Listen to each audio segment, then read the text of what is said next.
2021లో అప్పటి ప్రతిపక్ష నేత చంద్రబాబు ఇంటిపై దాడి కేసు విచారణకు హాజరు కావాలని జోగి రమేష్కు సిఐడి నోటీసులిచ్చింది.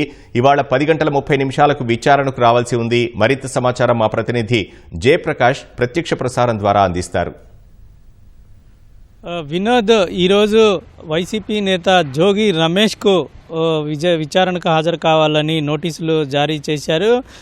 ఈ నెల 9వ తేదీన నోటీసులు జారీ చేశారు. అందులో ప్రధానంగా తాడిగడపలో ఉన్నటువంటి సిఐడి కార్యాలయానికి ఈరోజు 10:30 గంటలకు విచారణకు హాజరు కావాలని నోటీసులో పేర్కొన్నారు. కేసు పూర్వపరాలు కనుక చూసుకున్నట్లయితే అప్పుడు ప్రతిపక్ష నేతగా ఇప్పుడు ప్రస్తుత సీఎంగా ఉన్నటువంటి చంద్రబాబు నివాసం పైన దాడి కేసులో కీలక నిందితుడిగా అప్పుడు ఉన్నటువంటి వైసీపీ ఎమ్మెల్యే జోగి రమేష్ కీలక నిందితుడిగా ఉన్నారు. అయితే ఆ ఘటన జరిగిన తరువాత ఆ ఘటనపై కేసు నమోదు చేశారు. స్థానిక తాడేపల్లి పోలీసులు కేసు నమోదు చేశారు. కానీ దానిపై ఎటువంటి చర్యలు తీసుకోలేదు. అనంతరం కూటమి ప్రభుత్వం ఏర్పడిన తరువాత కొన్ని కీలక కేసులను సిఐడికి అప్పగించింది. దాంట్లో భాగంగానే ఈ కేసును కూడా సిఐడికి అప్పగించింది. అయితే ప్రస్తుతం దీంట్లో జోగి రమేష్ అరెస్టు నుంచి రక్షణ తీసుకున్నట్లు మనకి తెలుస్తుంది. మొత్తం మీద ఇందులో ఈ కేసులో కనుక చూసుకున్నట్లయితే క్రైమ్ నెంబర్ 9/23/2021లో జరిగినటువంటి ఈ ఘటన పైన under section 143, 148, 188, 269, 270, 324, 326, 307, 506 red with 149 IPC ప్రకారంగా అప్పుడు తాడేపల్లి పోలీసులు కేసు నమోదు చేశారు. అదే కేసుని సిఐడి వాళ్ళు తీసుకొని విచారణ చేపడుతూ ఉన్నారు.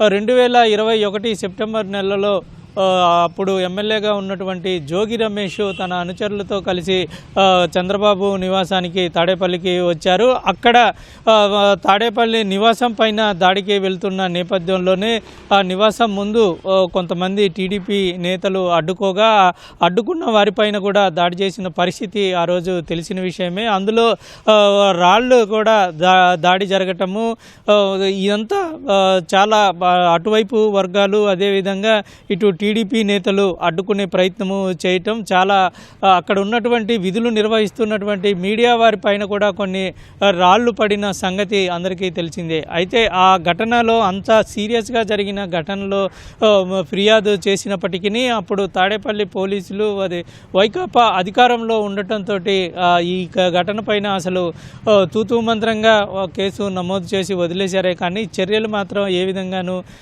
చేపట్టలేదు. అయితే ఈరోజు విచారణకు రావాలని జోగి రమేష్కు నోటీసులు జారీ చేశారు. ఇందులో చూసుకున్నట్లయితే ఘటనకు సంబంధించినటువంటి ఆధారాలు ఏదైనా ఉంటే వాటిని తీసుకురావాలని నోటీసుల్లో పేర్కొన్నారు. 10:30కు తాడిగడపలో ఉన్నటువంటి సిఐడి కార్యాలయానికి వచ్చి వివరణ ఇవ్వాలని తెలిపారు. అయితే ఎప్పటి వరకు ఈ విచారణ జరుగుతుందనేటువంటిది మాత్రం అందులో స్పష్టంగా లేదు. సాయంత్రం వరకు మధ్యాహ్నం వరకు అనేది ఇంకా తెలియాల్సి ఉంది. మరి కొద్దిసేపట్లోనే జోగి రమేష్ ఈ కార్యాలయానికి వచ్చే అవకాశాలు అయితే మనకి కనబడుతూ ఉన్నాయి. ఇది ప్రతిష్టాత్మకంగా పోలీసులు ఈ కేసుని తీసుకున్నారు. ఒక ప్రతిపక్ష నేతగా ఉన్నటువంటి వ్యక్తి ఇంటి దగ్గర నేరుగా వచ్చి దాడి చేయటం అనేది అసలు ఒక ప్రజాప్రతినిధి దాడికి దిగటం అనేటువంటిది ఒక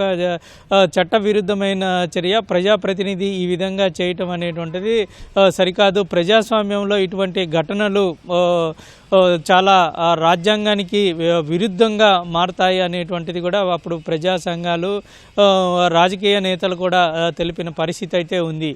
ఈ క్రమంలోనే ఈ కేసులో లోతుగా దర్యాప్తు చేసేందుకు సిఐడి మళ్ళీ విచారణ ప్రక్రియ ప్రారంభించిందని చెప్పుకోవచ్చు. కూటమి ప్రభుత్వం ఏర్పడిన తరువాత కేసు సిఐడికి అప్పగించినా ఇప్పటి వరకు దానిపైన స్తబ్దతగానే ఉంది. ఇప్పుడు విచారణ ప్రారంభించింది, విచారణ వేగవంతం చేసిందని చెప్పుకోవచ్చు. అయితే మరికొద్ది సేపట్లోనే ఈ విచారణకు హాజరు కానున్నారు వినోద్. కెమెరామెన్ స్వామితో జయప్రకాష్, ఈటీవీ న్యూస్, విజయవాడ.